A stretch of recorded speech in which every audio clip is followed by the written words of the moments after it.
Mesdames et messieurs, bonjour. Je suis Serge Afeli et bienvenue dans l'émission Les Africains d'Amérique.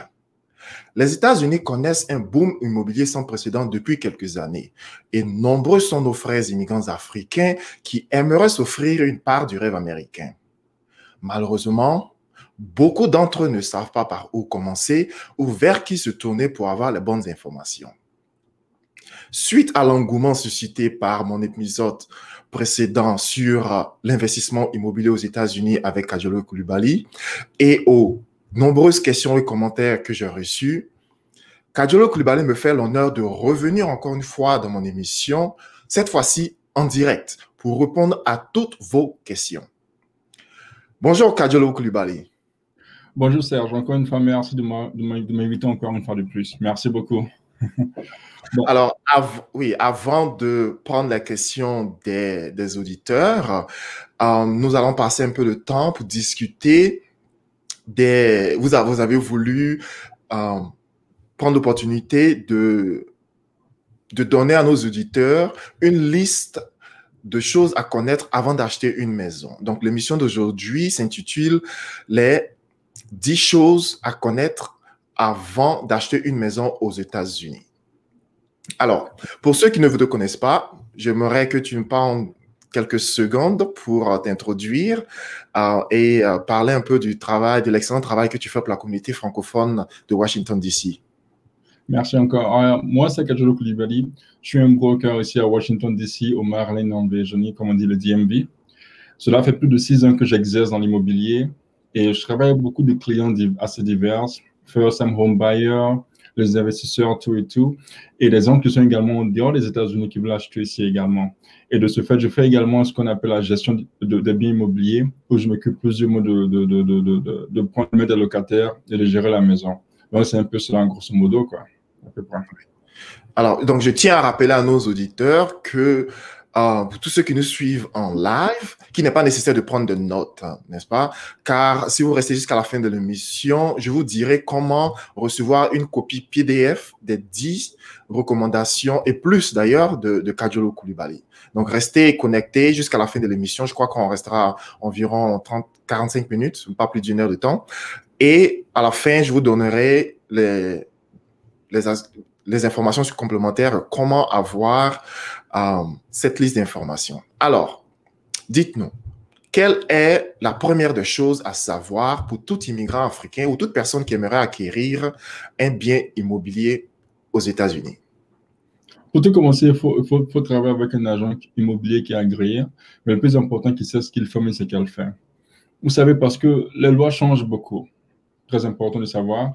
Et quand on veut avoir un bien immobilier, c'est un investissement. Donc, il va falloir travailler avec un agent qui sait là où il faut acheter, qui connaît le marché assez bien, qui connaît les lois, les régulations, mais en même temps qui pourra vous conseiller par rapport à ce que vous voulez faire aujourd'hui, également demain. Donc, il est très important de travailler avec un agent qui sait ce qu'il ou elle fait. Et également qui a sa licence dans l'État où vous êtes. Parce que pour être un agent ici aux États-Unis, il faut avoir une licence dans chaque État où on exerce. Moi, j'ai ma licence à D.C., en Virginie, au Maryland. Donc, je peux travailler dans ces 3 États et bientôt en Pennsylvanie. Donc, il faut travailler avec un agent qui a sa licence dans ces États et qui sait ce qu'il fait, qui connaît le marché assez bien, ainsi que les lois et les régulations. Donc, cela veut dire que moi, par exemple, qui suis logé en Caroline du Sud, je ne peux pas t'utiliser toi pour être mon agent immobilier si je veux acheter une maison ici en Caroline du Sud, étant donné que vous n'avez pas de licence pour vendre des maisons en Caroline du Sud. C'est bien cela? Ça, c'est bien cela. Je peux pas vous aider à travailler en Caroline du Sud pour l'instant, je veux dire.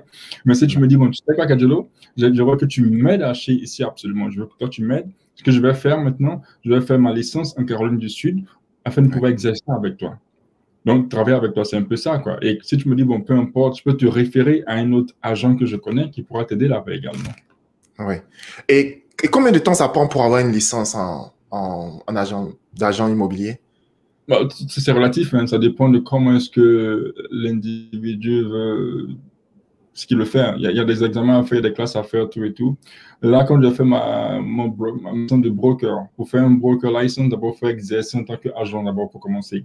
Là, avec agent, tu travailles avec une compagnie. Et quand tu es broker, tu travailles avec ta propre compagnie. Et pour faire le broker, ici, c'est à peu près, je crois, 200 quelques heures.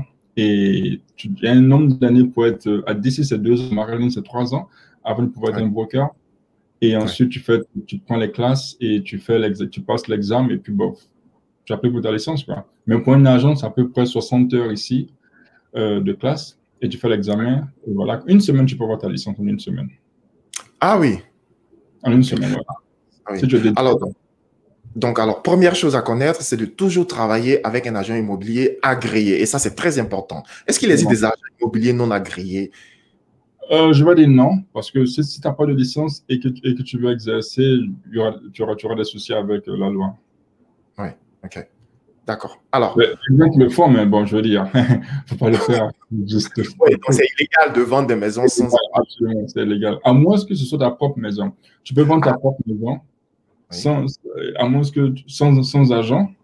Oui. Ou il y a des cas où tu peux vendre la maison sans licence. Il y a des cas spécifiques. Mais pour la population générale, je veux dire, si tu vends une maison et que tu reçois une commission pour la vente de la maison, tu dois avoir une licence. Donc, supposons par exemple que toi, Serge, tu as un ami qui te dit, moi, Serge, je vais t'aider à vendre ta maison.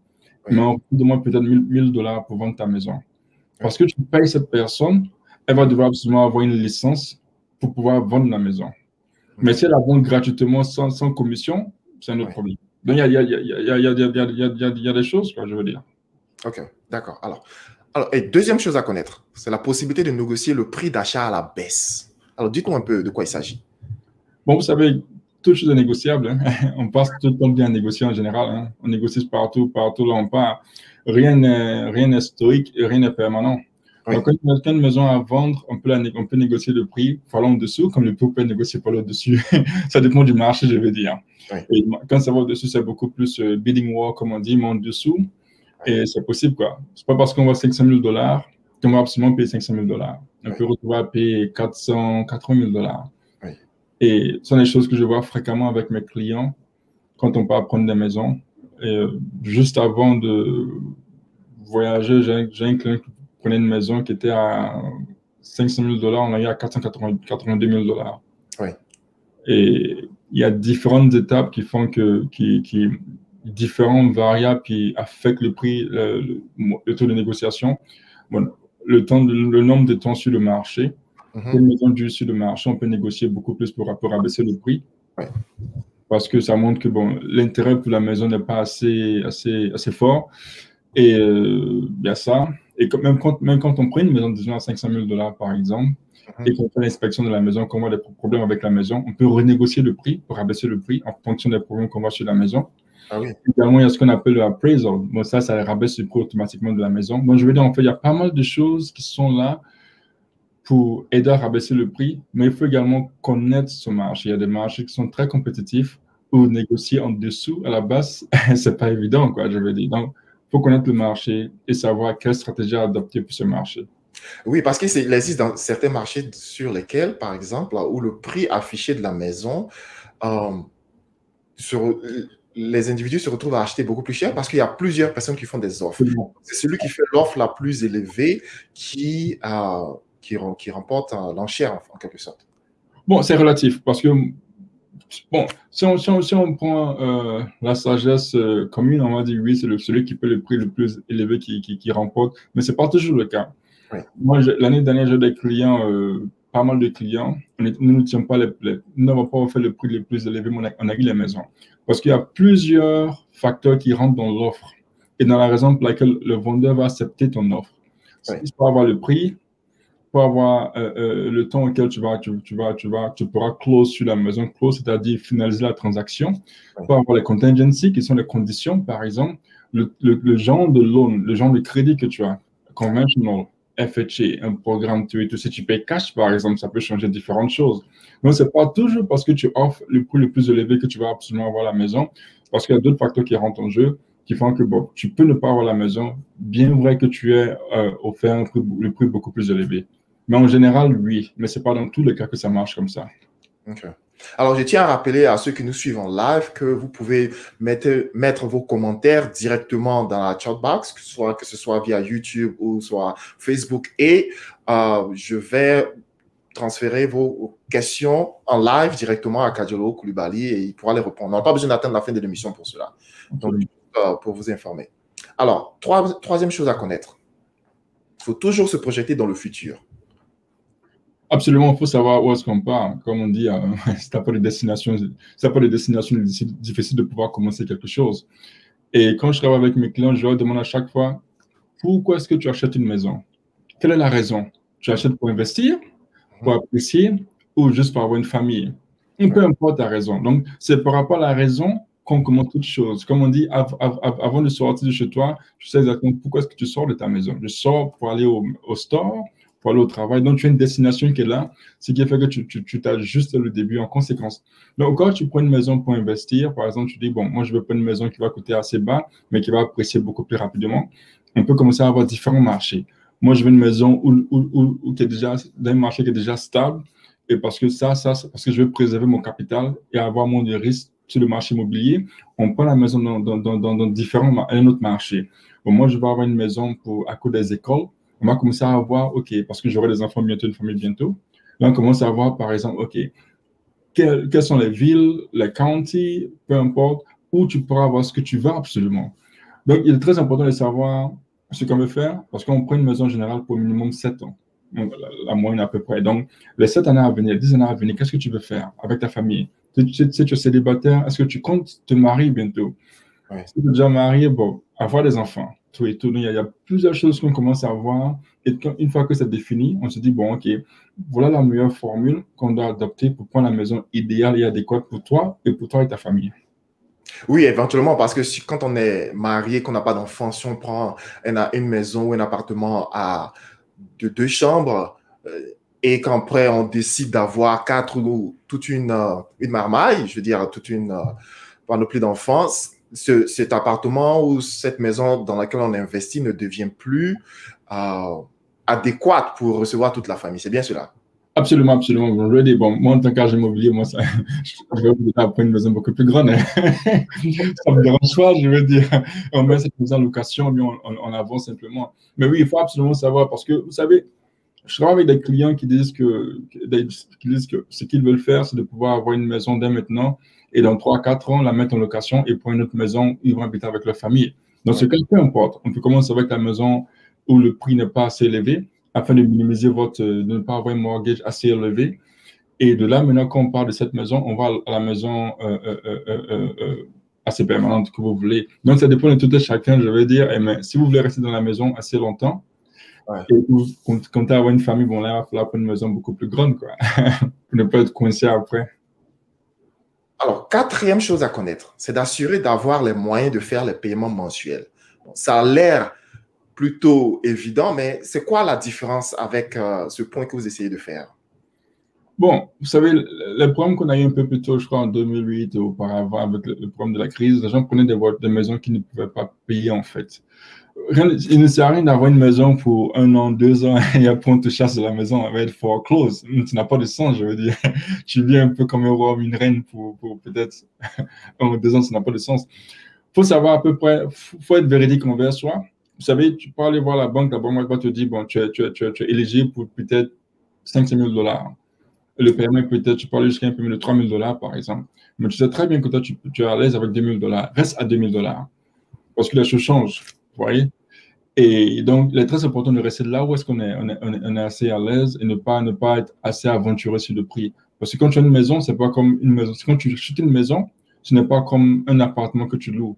Ou après 1 an, tu peux quitter pour dire, bon, c'est trop cher, je vais prendre un appartement moins cher. Là, tu prends la maison, tout est assez stable. Donc, tu maries la maison pendant au moins un bout de temps. Ouais. C'est un plaisir individuel.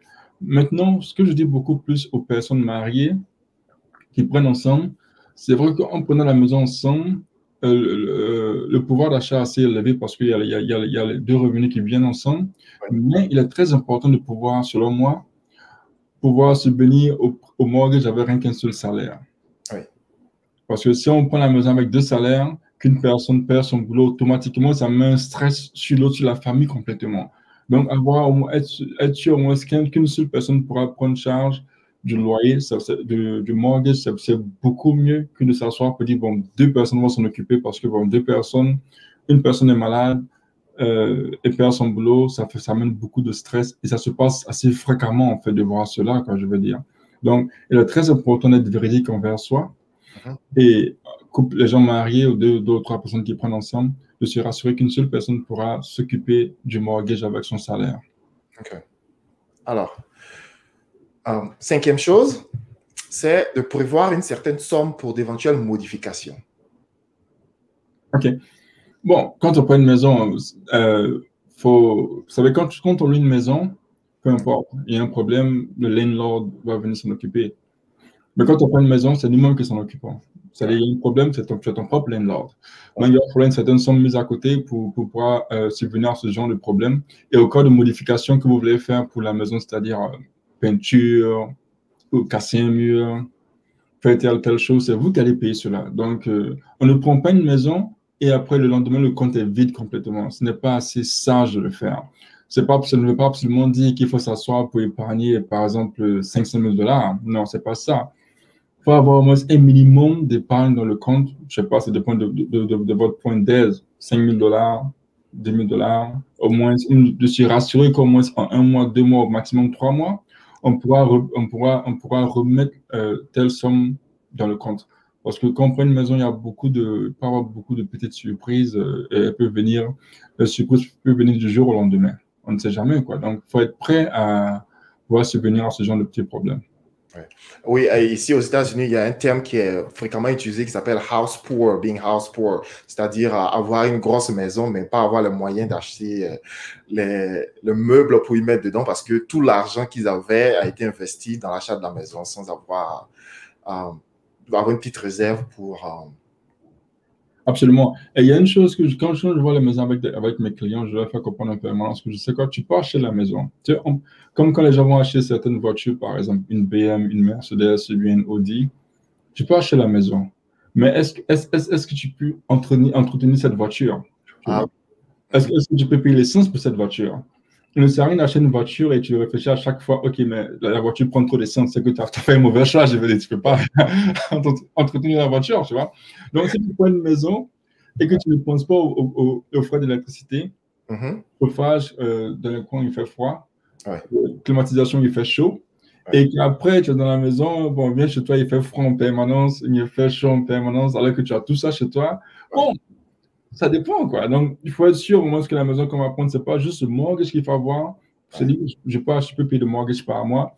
Mais est-ce que tu pourras entretenir la maison? Quels sont les frais d'entretien de la maison mensuels? Et quand tu vois ça, tu peux te dire, bon, OK, le mortgage à 1 500 $, je peux le faire. L'entretien coûte peut-être 1 000 $. Gazon, électricité, chauffage, eau, parce que tu payes l'eau. Donc, 1 000 $, ça fait 2 500 $. Est-ce que je suis à l'aise avec ça? Non, donc la maison n'est pas adéquate pour mes finances. Il faut que je prenne une autre maison. Donc, il faut commencer à avoir tout cela avant de prendre une maison, absolument. Et vous avez parfaitement raison parce que, bon, moi, je suis propriétaire de maison avec mon épouse et ce qu'on a constaté, c'est que chaque mois, il faut acheter, bon, éventuellement, il faut payer l'eau, l'électricité, le courant, mais il y a la petite chose dans la maison qu'il faut à chaque fois réparer.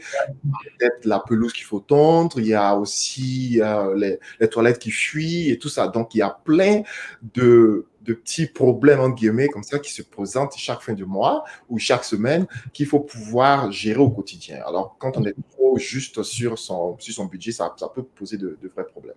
Absolument, absolument. Donc, il est important de faire un budget et comme je le disais un peu plus tôt, avant de prendre une maison, il faut se demander pourquoi est-ce qu'on prend la maison.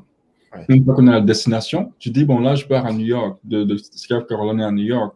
OK, donc il faut que je prépare la voiture par rapport à ça. On doit voir les pneus, voir l'huile, tout et tout. Tu ne te lèves pas de South Carolina pour aller à New York sans préparer la voiture. Mais tu commences à avoir tes finances, préparer l'essence, tout et tout, mais pas juste te dire, je vais me lever juste à la volée pour y aller. Donc, c'est la même chose pour une maison. Tu prends une maison en sachant où tu es, ce que tu veux faire, c'est quoi ton but. Et quand tu prends la maison, tu commences à avoir tes finances, commences à avoir un peu ta vie, comment ta vie évolue, tout et tout.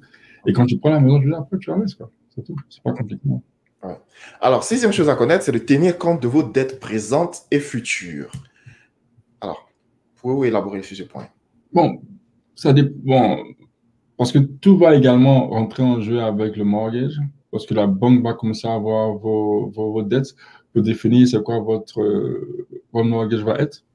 À vous de savoir également, comme je disais un peu plus tôt, la banque peut dire que vous êtes éligible pour telle somme, mais vous devez commencer à avoir par rapport à vos propres dettes, carte de crédit, voiture, student loan, crédit pour se marier. Bon, les gens prennent le crédit pour se marier. Hein. Crédit pour se marier. Ouais. Le crédit qu'on doit à X ou Y, tout et tout, parce que ça doit être payé. Et puis, ça impacte votre crédit également. Crédit score. Ouais. Voir tout cela et commencer à se dire, bon, OK, bon, moi, je pense que j'aurai mes enfants qui vont à l'école peut-être dans 5 ans, 10 ans, par exemple. Ça va augmenter mes dettes. Commencer à voir cela. Mais tu te dis, bon, je me marie peut-être dans 5 ans, dans 2 ans. Je vais prendre un crédit pour me marier, par exemple, ou même telle ou telle chose. Et on va rentrer un peu dans cela plus tard. On va parler un peu de Home Equity Line of Credit, qui peut aider un peu avec ce genre de choses. Mais les dettes sont très importantes parce qu'on les paye en même temps qu'on paye le mortgage. Et les dettes également qu'on a qui ne sont pas liées au mortgage peuvent également partir à un moment donné. Donc, c'est ici, faut savoir là où on va et il faut savoir ajuster également. Ouais. Okay.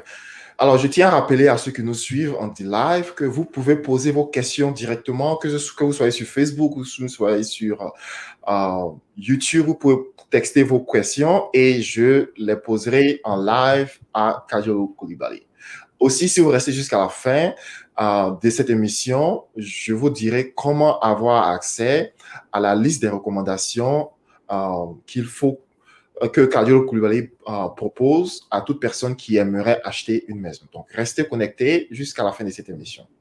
Alors, nous avons parlé de tenir compte de des dettes présentes et futures, où on a parlé aussi de coûts que l'université des enfants présents ou futurs enfants, pour ceux qui n'ont pas encore d'enfants, pourrait engendrer. Donc, c'est des choses très importantes dont il faut tenir compte.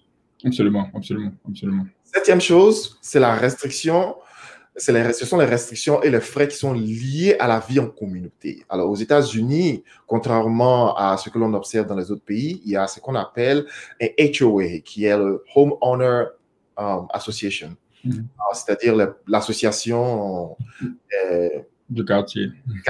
Qui est en Europe ou dans les pays francophones africains. Oui. Allez.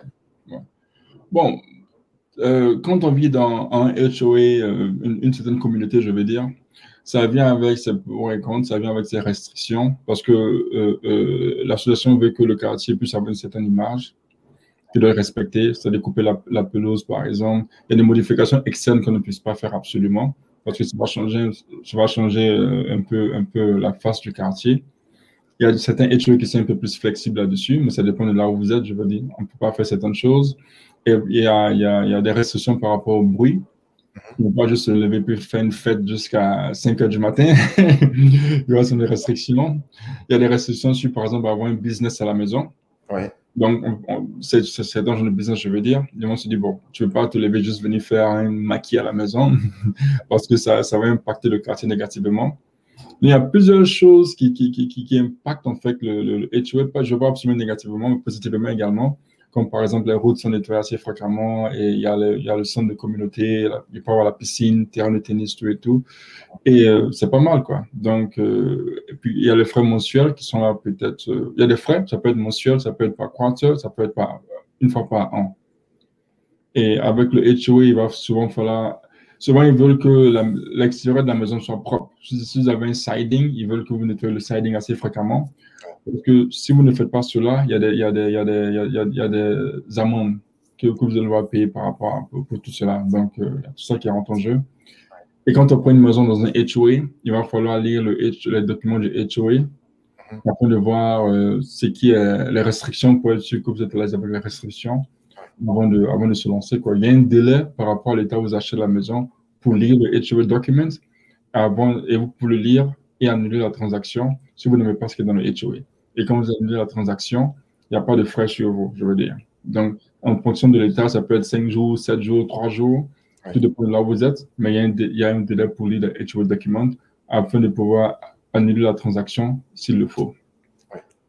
Alors, j'ai une question. Bon, on reste encore toujours dans le point de HOA avant de prendre la question de Kanti Aquadio qui nous écrit depuis North Dakota. Merci de nous joindre. Alors, toujours sur le sujet des HOA, les restrictions. Voilà. Qui est-ce qui est responsable de le mettre en pratique? Je veux dire, par exemple, s'il est écrit dans dans la loi du quartier qu'il ne faut pas faire de fête ou il ne faut pas avoir plus d'un certain nombre de personnes dans sa maison et que vous enfreignez ces lois-là, qu'est-ce qui va advenir? Il y a des amendes, c'est tout. Des Vous avez des amendes, c'est tout. Il y a des fois que vous devez payer tout et tout. Donc, c'est un peu ça, quoi. Il y a des amendes à payer. Mais est-ce que le quartier peut vous forcer à vendre votre maison et partir? Non, bon, je ne pense pas. Je n'ai pas eu à dealer avec cela. Je ne pense pas qu'on puisse le faire, absolument. Donc, je ne peux pas absolument dire oui ou dire non. Mais je sais qu'il y a des amendes que vous allez devoir payer pour ça, en fait. Ouais, OK. Ouais. Alors, la question de Kantia Kouadio qui dit que les gens disent qu'il faut absolument avoir de l'argent cash pour le down deposit, le down payment, c'est-à-dire l'apport initial. Est-ce que c'est vrai? Parce que ce n'est pas tout le monde qui a 10 000 $ ou 20 000 $ en cash de disponible. Bon, c'est vrai que le cash facilite toujours, pour dire vrai. Mais ce n'est pas absolument nécessaire parce que dans chaque État, je peux parler assez facilement d'ici. Ouais. Comme c'est ici que j'ai ma licence, à Washington DC, Maryland en Virginie, il y a des programmes qui sont là pour les first-time home buyers, par exemple, où les États peuvent vous donner une certaine somme pour votre down payment, 3 à 3,5%. Donc, si vous achetez une maison, bon, bien sûr, il y a des restrictions par rapport à votre revenu, pour commencer, et des restrictions par rapport au crédit. Pour avoir un crédit score de minimum 640 pour avoir accès à ces programmes de l'État, et il y a des restrictions par rapport au revenu. Donc, supposons que vous êtes éligible, l'État vous donnera 3 à 3,5% pour votre down payment pour acheter une maison. Est-ce qu'il faut absolument 10 000 $ ou bien un down payment? Absolument non. Je crois que j'ai le dit dans la vidéo précédente avec toi. Oui. C'est vrai que ça facilite, mais ce n'est pas nécessaire du moment où vous êtes éligible pour les programmes qui sont là présentement. Ça, c'est de 1. Et de 2, il y a des banques qui offrent des mortgages avec 0% down. Il y a des clients qui ont eu à faire ça auparavant, 0% down, qui ont eu des mortgages par rapport à ça. Donc, je veux dire, ça facilite, ça enlève beaucoup de maux de tête, mais ce n'est pas absolument nécessaire si vous êtes éligible pour les autres programmes qui sont disponibles. OK. Alors, et aussi, c'est l'autre chose qu'il faut connaître, c'est que ceux, par exemple, qui ont fait l'armée ou qui ont servi dans les services armés aux États-Unis, que ce soit de Navy ou Army, alors ces personnes-là n'ont pas besoin d'apport initial pour acheter une maison aux États-Unis. Donc, ça, c'est l'un des avantages de s'engager dans l'armée aux États-Unis. Absolument. Et je vais toucher un truc légèrement, juste légèrement pour ne pas entrer en détail. Et il est même possible, comme vous achetez votre maison avec l'armée, que le vendeur puisse payer vos dettes un tout petit peu. Ah oui. Oui, c'est possible. On ne va pas rentrer en détail là-dedans, je veux dire, parce que comme je ne suis pas un lender, quelqu'un qui fait le crédit, je ne vais pas rentrer dans un domaine qui va au-delà de ma licence. Okay.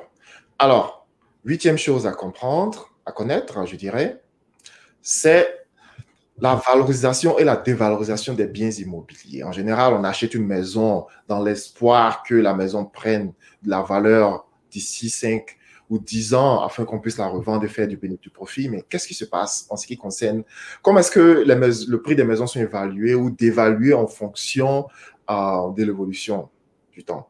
C'est offre et demande, hein, c'est tout. Purement offre et demande. En général, aux États-Unis, c'est 3,9% par an d'appréciation des maisons, à peu près. Donc, on peut se dire, en général, aux États-Unis, chaque année, une maison fait 3,9% d'appréciation. Donc, ça va, quoi. Valorisation, offre et demande, je veux dire, supply and demand, c'est du style, il y a des quartiers qui sont beaucoup plus demandés que d'autres quartiers. Il faut voir ça. Et on peut toujours être dans un quartier, après le quartier peut ne plus être assez demandé, ce qui va dévaloriser un peu les maisons. Il y a ça qui est là, donc c'est offre et demande, c'est simplement ça, quoi. Il y a rien qui est là qui indique absolument un prix spécifique. C'est juste est-ce qu'il y a beaucoup d'acheteurs? Plus d'acheteurs que de vendeurs, le prix va augmenter. Plus de vendeurs que d'acheteurs, le prix va baisser absolument. Donc, tout est relatif, quoi. Ça dépend de là où vous achetez. Il y a des quartiers qui sont assez bas, parce qu'il n'y a pas assez d'acheteurs là-bas. Il y a des quartiers qui sont assez chauds. Il y a beaucoup d'acheteurs, ce qui fait que les maisons vont bien au-delà du prix prix demandé par le vendeur. Oui. Et qu'en est-il de la criminalité, par exemple, dans un quartier? Est-ce que ça a un impact sur, sans donner forcément de nom de quartier, je veux dire, est-ce que ça a un impact sur la valeur de la maison? C'est-à-dire, vous achetez une maison aujourd'hui à 300 000 $ dans un quartier qui est censé être un quartier relativement safe, comme on le dit, sécurisé, et après, on se rend compte que, bon, il y a des activités illicites qui commencent à se développer aux alentours. Est-ce que cela a un impact sur la valeur du bien? Bon, vous savez, c'est une question qu'on pose souvent et comme je le dis, quand tu as une licence, quand tu as une licence, tu dois faire attention à ce que tu dis de façon publique parce qu'on ne peut pas absolument s'asseoir et spéculer sur ce qu'on appelle safe et ce qu'on n'appelle pas safe parce qu'une personne peut trouver qu'un endroit est safe et une personne peut trouver que ce endroit n'est pas absolument safe. Vous voyez, donc pour dire que donc ça dépend, c'est un peu ambigu, mais ce que je peux dire par exemple, c'est que quoi? Une activité négative va bien sûr absolument avoir un impact négatif sur un quartier, ça c'est sûr, vous savez. Donc, s'il y a un quartier où il n'y a pas assez d'activités négatives, ça sera beaucoup plus demandé. Un quartier où il y a des activités assez négatives, ça ne sera pas assez demandé. Tu vois. Ou même si c'est demandé, les prix vont toujours baisser, ce ne sera pas assez compétitif. C'est un peu ça, quoi. Alors, il y a aussi le fait que les écoles qui se trouvent dans un quartier donné ont une forte influence sur le prix de maison. Est-ce que vous pouvez élaborer un peu là-dessus? Parce que le school zoning et tout ça, qui est un terme qui est utilisé ici, aux États-Unis, pouvez-vous élaborer là-dessus? Bon, je vais essayer de le faire sans me causer des problèmes. Ok, d'accord. Parce que, comme je dis, il y a des choses sur lesquelles on ne peut pas absolument s'asseoir pour spéculer absolument parce qu'on ne veut pas faire de discrimination. Je ne veux pas absolument dire un bon school zoning, les maisons vont apprécier plus qu'un autre school zoning qui n'est pas absolument bien. Si je le dis, je peux être coupable de discrimination par rapport au quartier. Ce qui veut dire, c'est que quoi? Tout est relatif. Vous savez, quand on a des enfants, il y a des choses qui sont très importantes en tant que parent. Moi, je suis parent, moi, par exemple. Donc, il y a des choses où on va se dire, bon, OK, j'aimerais peut-être avoir mes enfants aller dans telle école que je pense adéquate pour mes enfants, tu vois. Si c'est avec l'école où je mets mes enfants est adéquate pour beaucoup de personnes, la zone où je vais habiter avec ma famille, bien sûr que les prix vont être assez élevés, vous voyez. Mais si je vais dans une zone où je pense que les écoles ne sont pas assez adéquates pour moi, par exemple, et pour mes enfants et mes amis le pensent également, on ne va pas y aller. Et si beaucoup de personnes pensent que cette zone n'est pas adéquate également, bien sûr que les prix vont pas absolument être élevés. Oui, oui. Maintenant, quand on prend une maison dans les endroits où on pense que les écoles sont adéquates pour nous et pour nos amis, pour beaucoup de personnes, ça tout est relatif, il va falloir savoir quand il va falloir acheter dans ces quartiers. Parce qu'il y a des moments donnés dans ces quartiers où c'est assez compétitif, il y a des moments où c'est pas assez compétitif. Il va falloir savoir okay, quand est-ce qu'il va falloir y aller. Comme je disais un peu plus tôt, la première question, avoir un agent agréé, c'est avoir un agent qui connaît le marché et qui connaît un peu, comme on dit, le pattern. Comment on dit le pattern encore en français? Pardon? Les tendances. Les tendances, exactement. Les tendances un peu du marché, du quartier, de tout et tout. Là, il pourra mieux éduquer pour dire, bon, OK, pendant tel mois, c'est assez bien d'y aller parce que, bon, on aura moins de compétition que pendant tel ou tel mois. Vous voyez, n'est-ce pas? Donc, par rapport à cela, il va falloir jouer un peu avec ce temps et aller dans ces quartiers et capitaliser un peu sur le fait qu'il y ait moins de compétition. OK. Merci. Alors, 9e chose à connaître, c'est le refinancement et le crédit hypothécaire des biens immobiliers. Absolument. Quand on prend une maison, l'avantage, c'est que quoi? Il y a des chances qu'on puisse rabaisser le mortgage, l'hypothèque. Et là, présentement, les intérêts sont assez bas. J'ai pas mal de clients qui ont acheté des maisons il y a peut-être 2 ans ou 3 ans, qui m'ont contacté, qui ont contacté le lender également pour rabaisser le paiement. Et il y en a qui ont mis 15% down. Dans la vidéo précédente, j'ai parlé un peu du down payment. Quand tu mets moins de 20% down, tu as ce qu'on appelle le mortgage insurance. Et au-delà de 20%, quand ton equity atteint 20% et autres, tu peux cancel le mortgage insurance. Les clients qui vont mettre 15% down, 13% down, tout et tout. Et il s'avère que leur equity est au-delà de 20%. Donc, ils ont refinance, les intérêts sont à 2% par là, de 4 à 2%. ils savent non seulement avec un paiement qui est beaucoup plus bas à cause de l'intérêt qui est bas, mais également ils ont pu enlever le mortgage insurance, ce qui fait qu'ils épargnent beaucoup plus qu'auparavant. Ouais. Et même si vous n'avez pas enlevé absolument le mortgage insurance, que vous allez de 4 ou 5% à 2%, vous allez toujours payer beaucoup bas que ce que vous payez présentement. Donc, refinance, c'est assez bien, ça permet de pouvoir épargner un peu plus. Et là, quand on parle de crédit hypothécaire des biens immobiliers, un peu plus tôt, on a parlé un peu du plan de tout à chacun, des dettes, des enfants, du mariage, tout et tout.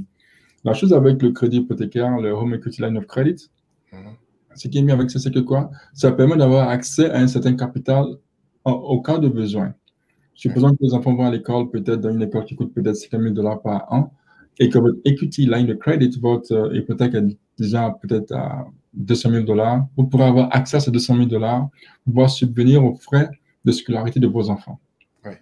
C'est dans ce genre de coin qu'avoir une maison d'un marché qui apprécie très rapidement est très, très bien, je veux dire, quoi. Voilà un peu. Oui, il existe aussi des cas, par exemple, où des personnes ont pris des crédits hypothécaires, c'est-à-dire la maison qu'ils possédaient aux États-Unis, ici, qui ont pris des crédits hypothécaires, qui ont pris 100 ou 150 000 $ et qui sont allés acheter des biens immobiliers en Afrique pour, voilà, en cash, quoi. Comme ça leur permet de payer directement sans avoir à prendre des prêts encore en Afrique. Bien sûr. Bon, vous savez, les prêts en Afrique, on a un taux d'intérêt assez élevé, 15%. C'est de la folie. Bon, pas de la folie, je veux dire, mais c'est assez élevé comparé ici, quand on compare ici. Donc, c'est vrai que prendre un crédit ici, aller payer d'abord, tu payes quoi? 5%, 3%, c'est rien comparé à 15%. Ouais. Ça va, quoi. Et également, beaucoup de personnes prennent le crédit contre leur maison pour commencer des business, Oui. des affaires. Mm-hmm. C'est assez fréquent. Et donc, c'est pas juste pour payer, comment on appelle, comment dirais-je, les frais de scolarité, mais c'est pour beaucoup de choses, par exemple, que vous voulez faire. Donc, je veux dire, ça dépend de vous, quoi. Commencer un business que vous voulez faire, aller acheter une maison ailleurs, mais juste avoir du cash pour payer vos crédits que vous avez. Parce que si vous avez beaucoup de crédits, que vous prenez 5 000 $ pour payer tous vos crédits, là ça fait que vous payerez un seul paiement mensuel par mois, quoi, pour ça. Et puis aussi, le crédit hypothécaire, le taux d'intérêt est relativement bas. Je crois qu'il tourne autour de 1,5%, dans ce genre. Bon, là, je ne sais pas, je ne peux pas absolument dire, parce que là ça demande à ce qu'on parle à un banquier pour cela. Mais oui, il va être beaucoup plus bas que si vous payez toujours votre carte de crédit ou vous partez prendre un autre crédit pour faire autre chose, quoi. Ouais. Oui, exactement. Alors, dernière chose à connaître, c'est le zéro impôt sur le revenu si vous revendez votre maison ou votre bien immobilier. Alors, le zéro impôt, on l'a mis entre guillemets, entre astérisques. Qu'est-ce que cela veut dire? Bon, quand on voit une maison en tant qu'individu, il y a ce qu'on appelle le capital gain sur la maison. En tant qu'individu, ça s'arrête au max de 250 000 $, où il n'y a pas de taxe là-dessus, sur le capital gain. Et quand on est marié, c'est 500 000 $. Donc, c'est ce côté que, bon, c'est assez bénéfique. Maintenant, au-delà de 250 000 $ pour individu, bon, là, il y aura les taxes, sûrement. Et au-delà de 500 000 $, il y aura les taxes, sûrement. Donc, vas-y. Donc, cela veut dire quoi? Bon, aujourd'hui, Serge, je décide d'acheter une maison à 300 000 $ à, je dirais, en North Dakota. Voilà. En North Dakota, j'achète la maison à 300 000 $. Je reste dans la maison pendant 5 ans. Je fais mes paiements bancaires. Donc, du coup, si j'ai pris un crédit de 300 000 $, bon, je me retrouve à devoir environ 275 000 $ à la banque après 5 ans. C'est juste un exemple hypothétique comme ça que je prends. Et je décide de mettre ma maison sur le marché à 380 000 $ parce que, bon, au bout de 5 ans, la maison a pris de la valeur et tout ça. Donc, je me retrouve avec 380 000 $ moins les 275 000 $ que je dois à la banque. Donc, cela me fait un profit de 105 000 $ environ. Voilà. Donc, les 105 000 $ que je récupère comme profit, je ne paie aucune taxe là-dessus, puisque c'est en dessous de 250 000 $. C'est bien cela? C'est cela, mais il va être plus facile de parler à un tax advisor pour vous conseiller là-dessus. Parce que, comme je dis encore une fois, comme j'ai ma licence en immobilier, il y a des choses, il y a des choses auxquelles je ne veux pas absolument toucher, absolument, pour ne pas induire les gens en erreur, surtout que les lois changent du jour au lendemain. Alors, on a une question qui vient de Fafa Lawame qui me demande comment acheter une deuxième maison pour investir si on a déjà un premier mortgage en cours, c'est-à-dire on a déjà un premier prêt immobilier en cours. Non, ça c'est simple, c'est juste parler avec le lender pour voir, parce que le lender va chercher à voir votre debt to income ratio par rapport à votre revenu, tout et tout, et dire, allez. Il y a une chose, et par rapport à votre revenu, on va voir si vous pouvez être éligible pour prendre une autre maison. Mais si la maison que vous voulez acheter, c'est pour un investissement.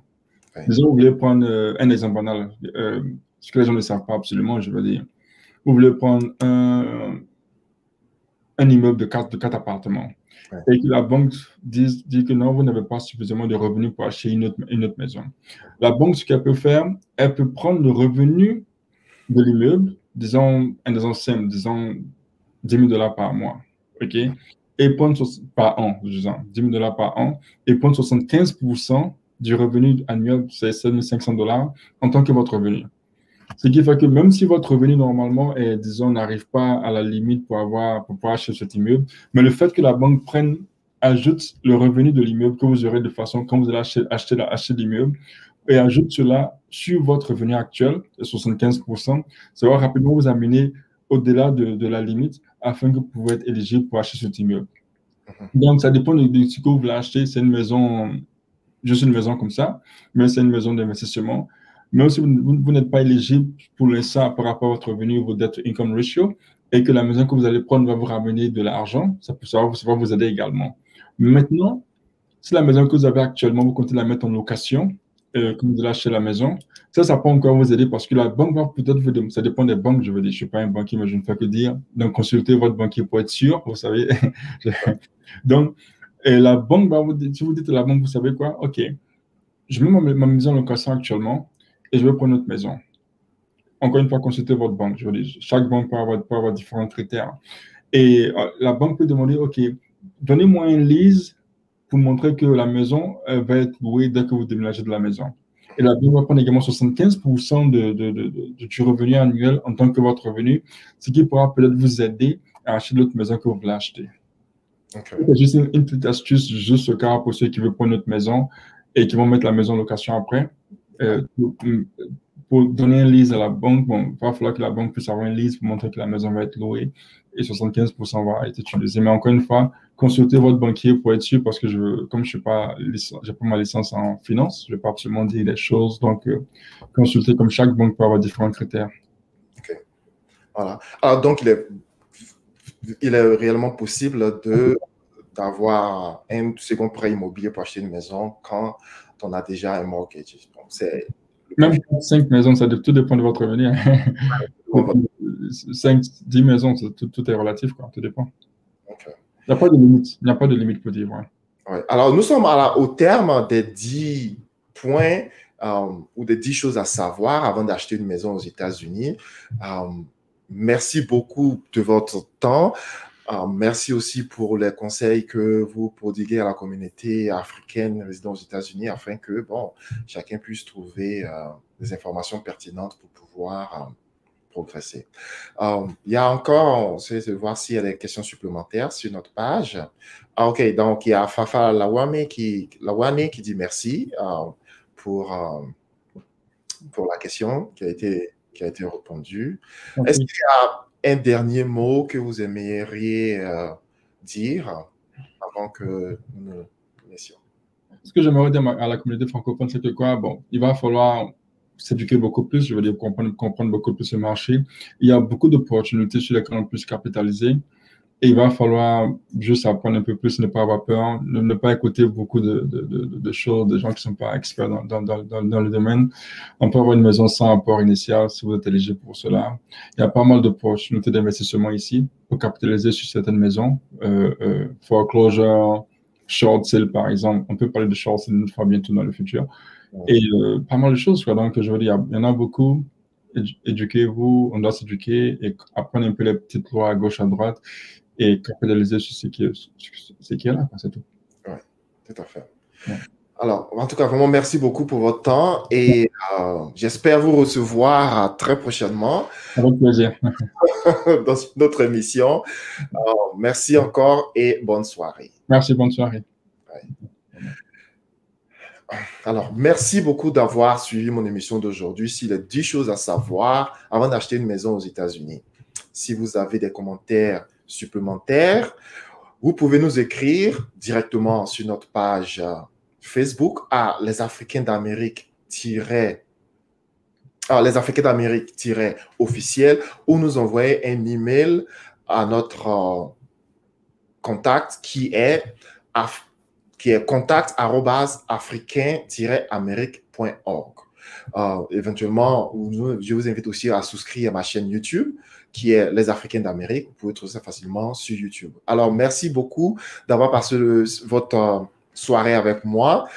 Comme je le disais au début de l'information, si vous voulez recevoir des conseils pratiques sur comment acheter une maison aux États-Unis, les choses à savoir, on a seulement taclé 10 aspects, mais il y a beaucoup plus d'aspects que cela.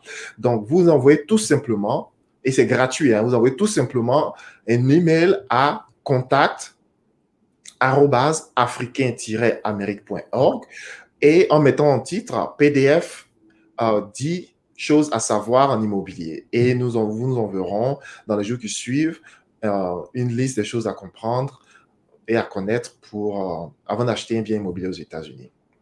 Je profite aussi de cette opportunité pour vous dire pour vous montrer toute ma gratitude et vous demander votre opinion sur mon podcast afin de m'aider à l'améliorer et mieux vous servir. N'hésitez surtout pas à m'écrire, éventuellement à contact@africain-amérique.org pour me parler des sujets qui vous passionnent, vous en tant qu'immigrant africain qui vivez ici aux États-Unis. Et ensemble, nous essaierons de trouver des personnes ressources pour parler de ces sujets-là afin que la communauté tout entière puisse en bénéficier. N'hésitez surtout pas, que ce soit des sujets liés à la création d'un nouveau business, des papiers d'immigration, des assurances vie, des bourses d'études, aller investir en Afrique ou même envoyer vos enfants ici aux États-Unis ou faire venir votre époux ici aux États-Unis. N'hésitez surtout pas. Merci encore une fois de votre temps. Et n'oubliez surtout pas de souscrire à la chaîne YouTube.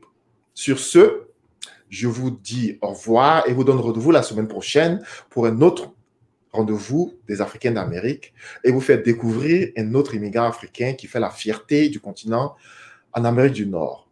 Bon début de semaine à toutes et à tous et à très bientôt.